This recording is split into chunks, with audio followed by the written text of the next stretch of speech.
I knew with certainty when Super Mario Bros. Wonder came out that I'd have to try a no coins challenge. And so I did. But in that process, I ended up also doing somewhat of a mini no jump challenge. Now, normally in a Mario game, a no jumping challenge is the sort of obviously absurd proposition that I wouldn't even consider doing. Now, that sort of thing is best left to Kirby. Maybe sometimes Link. But this time, perhaps foolishly, I thought, maybe, just maybe, there's a chance. So, is it possible to beat Super Mario Bros. Wonder without jumping?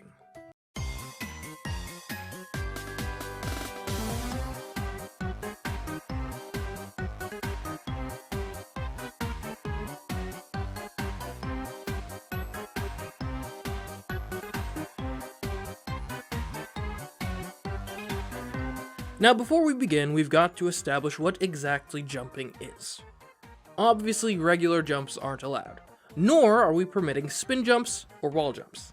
Aside from that, other means of gaining height like mid-air badge effects are perfectly fine, even if they're activated with the jump button, though using something like the crouching high jump badge wouldn't be legal because, come on, look at that. So yeah, in general, the rule of thumb will be if we're grounded and gain heights, that's probably a jump. If we're in the air and gaining heights, that's probably not a jump. Does leave you to wonder how we're going to get into the air in the first place, but yeah, we'll figure something out. So yeah, I'm not quite sure how we're going to make it through under these rules, but if we can, that would be a resounding success. So let's stop delaying and get to work. We select Yoshi as our player character for reasons which will become obvious in just a moment, and are delighted to find that the route to this lovely party requires no jumping. And then we start level 1.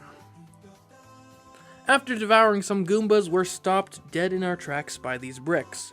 The only way past is by going over, and without the ability to jump, that's not exactly ideal.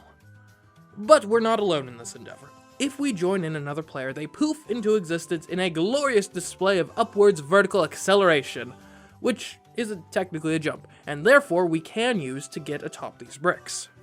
Though I do think I'll turn off motion control activation for the spin jump because juggling the controllers like this with that on would be a nightmare. Now, obviously, as we progress through the level, we can only use this join in a new player option up to 3 times, as it's a 4-player game, and you can't drop players out mid-level. Luckily, once a second player is in the game, we've actually got a much better option available to us. Ghosting. The practice of suddenly ending all communication and avoiding contact with another person without any apparent warning or explanation. And that's useful how exactly? It's not. See, that's not the ghosting I'm talking about. In Super Mario Bros. Wonder, you can turn yourself into a ghost by holding down both bumpers. This allows you to float through the world unencumbered by pesky things like walls, enemies, or even gravity. Then, when you collide with another player, not only do you return to the land of the living, but even better, you get shot into the air a bit. Though, do be careful when becoming a ghost, as pressing one of the bumpers causes you to do an illegal spin jump, which we obviously can't allow. So, just make sure in every single high stress, high pressure, maybe even time pressured situation, always make sure you press the correct bumper first, or you've immediately failed the level. Fun! But hey, that mountain of annoyance aside, we have found ourselves a jump replacement. Pair that with easy second player transport thanks to the Yoshi's ability to ride each other, and of course their mid-air flutter ability to give those jump replacements a bit of extra oomph, and it is smooth sailing through the first several levels of World 1. Then we add the parachute cap as another enhancement to our jump replacement, and level after level bows before our admittedly very slow and tedious domination of World 1. I mean, honestly, I thought this challenge would be challenging, but nothing here is any more than a slight inconvenience. I don't think anything is capable of stopping the slow and steady roll which I am currently on. Except for maybe a race. Yeah, that'll do it. Welcome to the mandatory level known as Wiggler Race Mountaineering. So, it's pretty obvious this level isn't great for us. It is a race, so speed is obviously important, And for us to use a jump replacement, we have to hold down the bumpers for a few seconds to become a ghost, then navigate that ghost onto the other Yoshi, then sprint on with that Yoshi, completely abandoning and probably ghostifying the other Yoshi. Then from there, we have to decide whether we want to float that Yoshi over to the living one so it can catch a ride, or if perhaps we just ignore it and let its spirit fade away into, I don't know, purgatory or something. That has the benefit of letting us worry about making progress quicker at the cost of losing a life, and more importantly, losing control as to when exactly the Yoshi will burst back to life. It's possible that it'll come back at exactly the perfect time for us to continue the race at a good clip, or it can come back much too early, or even more annoyingly, much too late. But honestly, it's probably the better choice to abandon the Yoshi, as you're not going to carry it very far along all these hazards anyway. At least Yoshis don't take damage, so there's that, but nevertheless, you definitely want to get the stars whenever possible, because those let you break through some of the obstacles that you otherwise have to use our painfully slow jump replacements to get past. So yeah, this level doesn't really play to our strengths at all, and after several attempts, this was the best performance I could muster.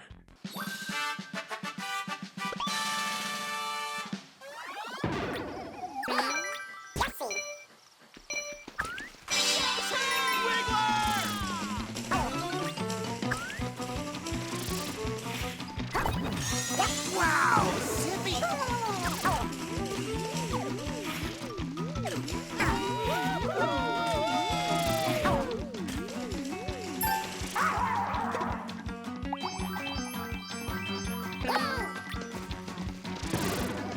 Use this! Dash!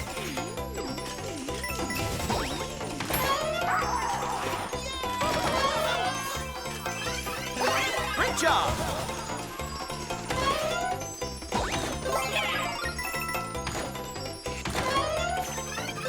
Nice work! Oh, look at you go!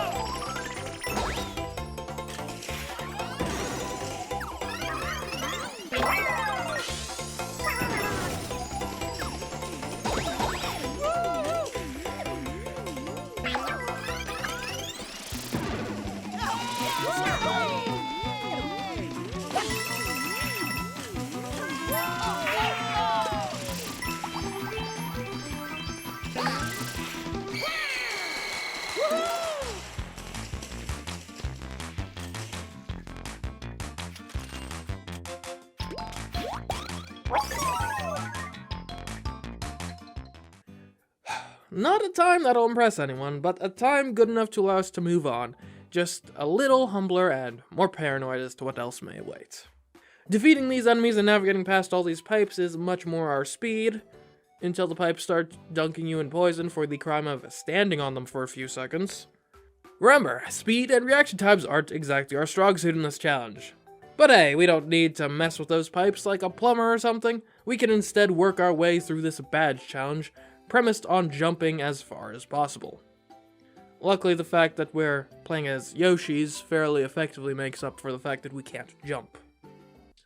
That lets us unlock World 1's Palace, which goes pretty easily, though I will note that a boss fight premised on jumping on the boss becomes a bit more difficult when you don't have nearly as quick reaction times with your approximation of a jump. Though I will note that sometimes you don't even have to do anything. Truly the mark of an incredible boss fight. Now let's see what World 2 has in store for us. Ah yes, but first we've got some Petal Isle levels to contend with, where I'm not considering swimming to be jumping, so we're more or less fine. Or are we? Welcome to Bluebird Roost. This is a level all about the titular bluebirds, which shoot at platforms which stick to the walls for a limited time. Normally, you would use those platforms to speedily ascend through the level. That's not impossible for us to do. But since it takes time for us to ghostify Yoshi, we really can't make more than 1 or possibly 2 jumps from these platforms in a row without running out of time. And luckily, that's not demanded of us. Until this part of the level. A shaft, which to climb normally you'd have to make something like 5 jumps between these platforms in a row. Even with some careful positioning to separate the first couple of jumps from the rest, things simply don't work out, as roosting with this bluebird to find safe ground inevitably scuttles any attempt to ascend from there just due to the geometry of the level. Time and time again I tried to make it work nonetheless, but every time I came up short. But perhaps this is where the badge system can save us. The parachute badge has been basically useless here, since it can't be used to gain height. But the add exclamation mark blocks badge gives us just what we desperately need here. Permanent platforms. And with that, we've punched our ticket to World 2. The blizzard in Pokepeed Pass impedes us about as much as a spring breeze. But then, Out of My Way Valley will do anything but step aside. The problem here, as usual, is the fact that our spectral jump replacement is so slow. Only with the most precise timing, starting the activation of the dropout mid-run, can you even get to this halfway point of safety. And then from there, you can eat the annoying enemy. But that's just the start. These sliding ice blocks persist through the rest of the level, and are always a pain when encountered. This giant one in particular was a real headache. So many times I nearly slipped by only to be humbled time and time again. But if you can secure yourself in this little nook instead of going straight for the touchdown, you stand a much better chance of actually getting past. And after all that, I am definitely not risking trying out the Levels Wonder Flower. Cause, yeah. No. Just no. Condart's Way was then a welcome respite. And Pole Block Passage wasn't difficult per se, but definitely took a while thanks to how easy it is to botch the ground pounds by riding the other Yoshi instead. But luckily this level doesn't punish you nearly as much for taking your time as you might expect. And really the rest of World 2 isn't too bad, even including an auto-scroll level and nailing down the floating high jump badge. And the opportunity to buy the safety bounce badge. I passed on that. Quite frankly, in a run where getting off the ground in the first place is a challenge, I demand a bit more utility from my badges. Thank you very much. On our way to World 3, we race Wiggler, again, but things go much better this time in light of all the swimming. World 3 opened a bit confusingly, but not difficultly. Though, yeah, this Wonder Seat is never happening. We even pick up the useless Crouching High Jump badge. Our next major challenge comes in the Sugar Star Trial across the night sky. And let me tell you, this level with its ocularly gifted starbits would line up quite nicely alongside my nightmares. They start out merely annoying since our Yoshis don't take damage. They do take knockback, however, which becomes an issue when you've positioned a Yoshi on a moving platform where they'll inevitably be hit by the evil starbits while you're willing on your other Yoshi to become a ghost just slightly quicker. Even just the slightest error, and you're either getting your living Yoshi knocked off the edge, or you're too slow and watch helplessly as it descends into the bottomless pits. And that's just the stress of one of these platform transfers. If you want to beat the level, you've got to make 10 of them consecutively. Yeah. I'll be honest, I don't really know if the exclamation block safety net was the difference maker here, but we did it. Now we just snag a couple more Wonder Seeds to unlock the final trial, Zip Track Dash. Now, as you all know, speed is our Achilles heel in this challenge, and this level is speed. You might as well call it Lightning McQueen. And quite frankly, I have no answer for it. I could get past the first jump, but after that, there is just no way to keep up when you're relying on ghosts for any and all vertical movements. This level, in this challenge, is impossible. But that doesn't necessarily mean that the challenge is over. I'm not sure who initially discovered this exploit, but I found out about it through the YouTuber Isaac. The exploit is as follows. If you stand your lead player right here in World 3, walk your second player down south, then affirm that you're playing with two players. The second player comes back to where the first player is, but now with the ability to run off the path, and out of the world altogether. Angle that escape right, and you can pass through this wall to find Captain Toad and a warp pipe to World 4. Now granted, this does trap you in a cave inside World 4, but if you die enough times to get a game over, the game places you back at the start of the world. So, yeah. Guess it's World 4 time.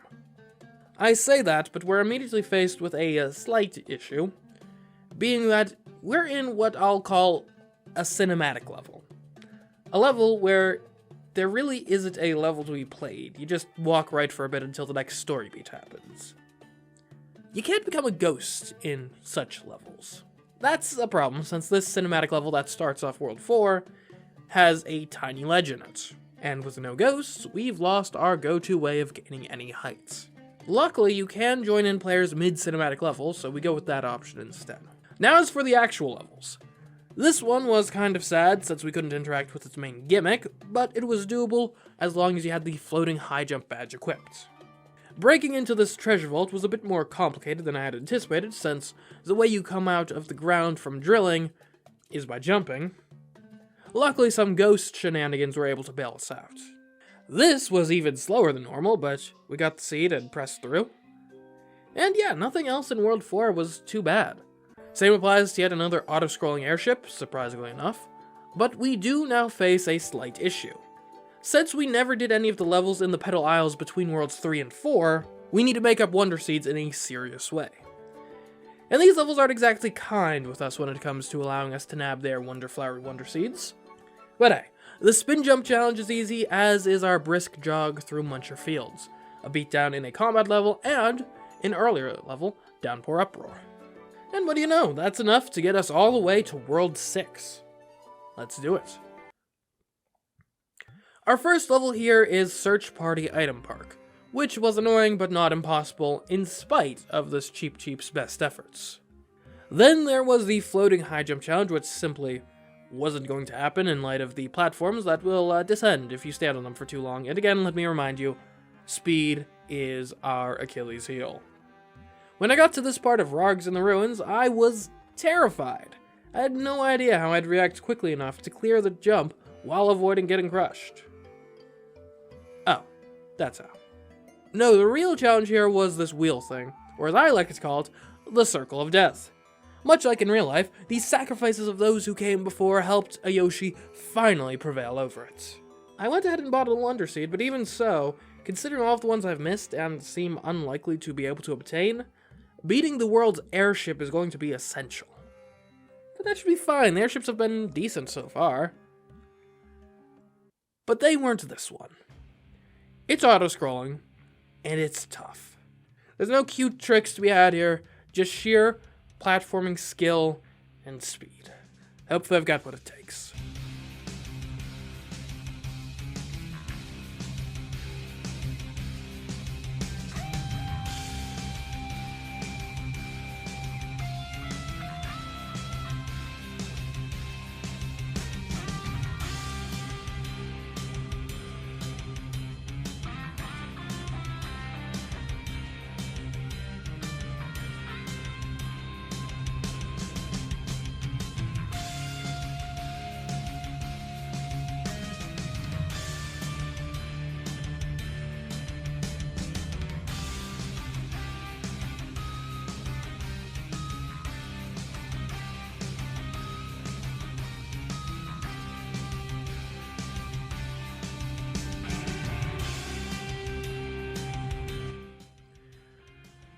And that wasn't even the end of our troubles here, because World 6's castle is actually kind of difficult.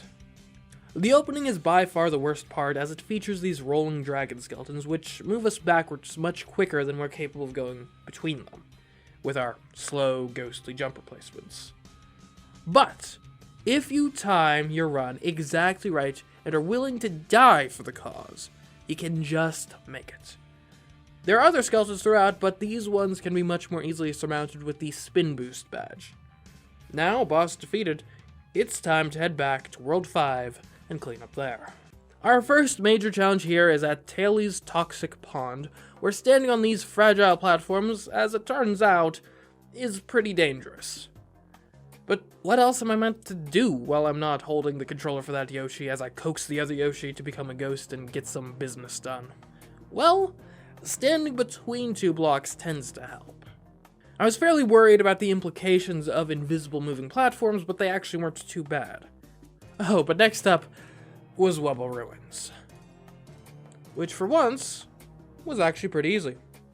Swaying Ruins was not too bad, though getting that second Wonder Seed when the floor is more slippery than a banana peel on an ice rink didn't really seem to be in the cards for us.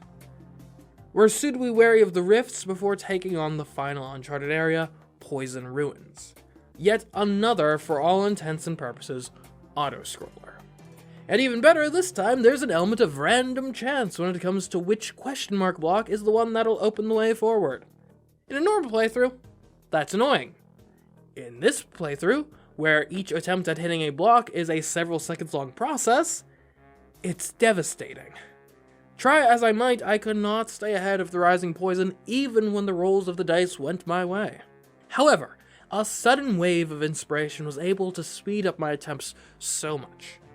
The new approach was to bring in Luigi with a drill suit and tunnel through the ceiling for much of the first part of the autoscroll. But it still wasn't enough. Until I realized that I didn't have to try hitting the question mark blocks at all. As it turns out, you can easily climb over them and the wall that they're supposed to open. And from there, you can get to the final pipe, well, not easily, but just in the nick of time. But the level's not done yet. Now we've got to become Wubbas and immediately die so we can get some exclamation mark blocks out here.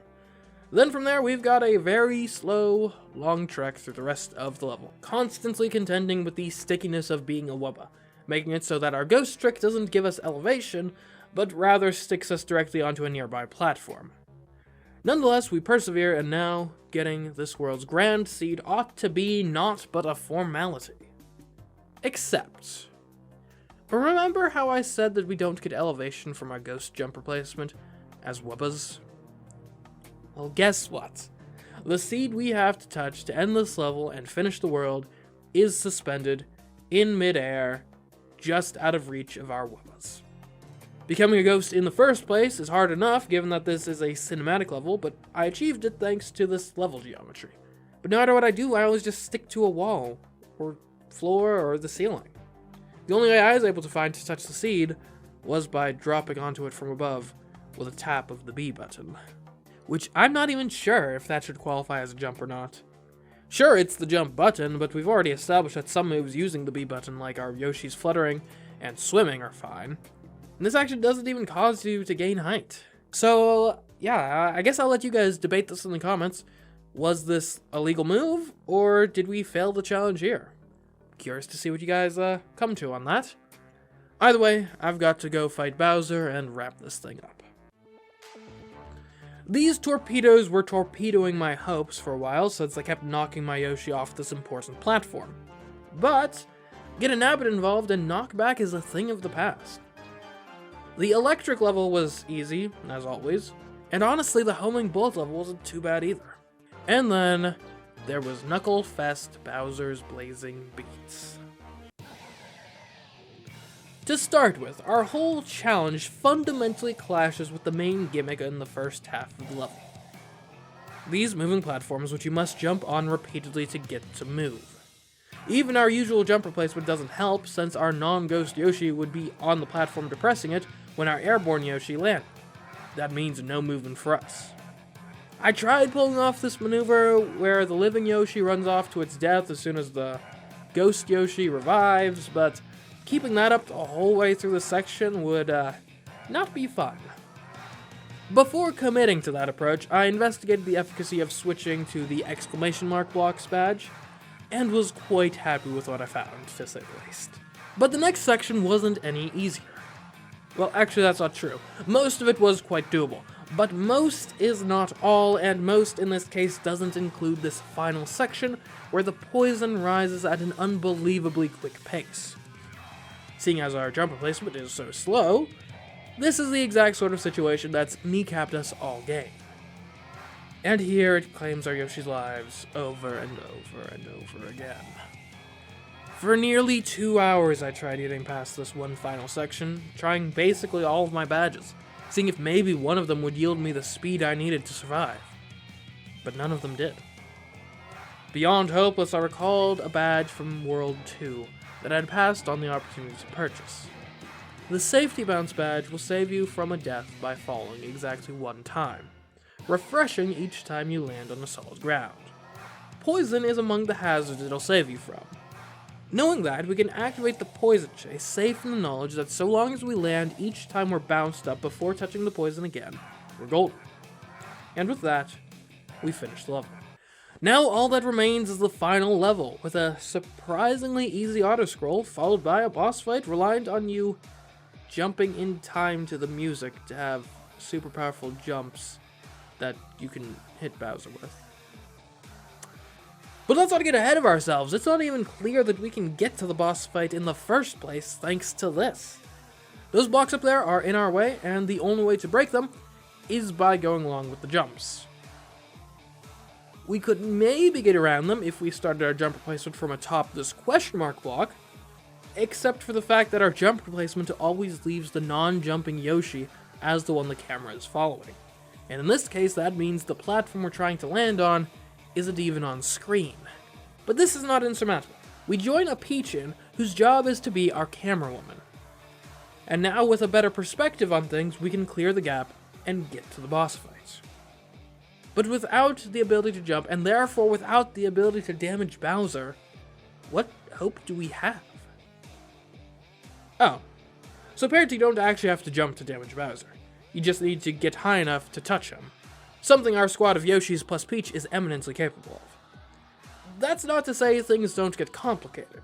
Without the ability to jump, we can't destroy his hands, which means he's much better protected in this fight than he'd normally be. But you can hit him while he transfers hands, which we do before finally scaling the mountain and ending this fight. And there you have it. It may be possible to beat Super Mario Bros. Wonder without jumping, depending on whether or not you consider a Wubba dropping from the ceiling to be a jump or not. So yeah, figure that out in the comments, you guys. But anyways, I hope you enjoyed this video. If you did, be sure to check out my other 2 Mario Wonder Challenge videos, or even the non-Mario Wonder challenges on this channel. You'll probably find something you like. You may also want to subscribe so you can be notified of my future uploads, like a Pokemon Sword challenge that I'm working on right now.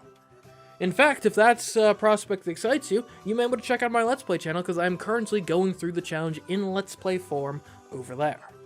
Oh, and if you really like what I'm doing here and want to support my work, as well as get some perks like getting early access to videos and voting on future video topics, consider joining my Patreon like these fine folks on screen. I'd especially like to thank my $15 tier patron, Ashford Says. Or, if you like tabletop gaming, consider checking out the card game I designed, Time Travel Entertainment Incorporated. But anyways guys, until next time, I have been CMeeCraft, and I will catch you in the next video. Goodbye. Da da da da da da da da da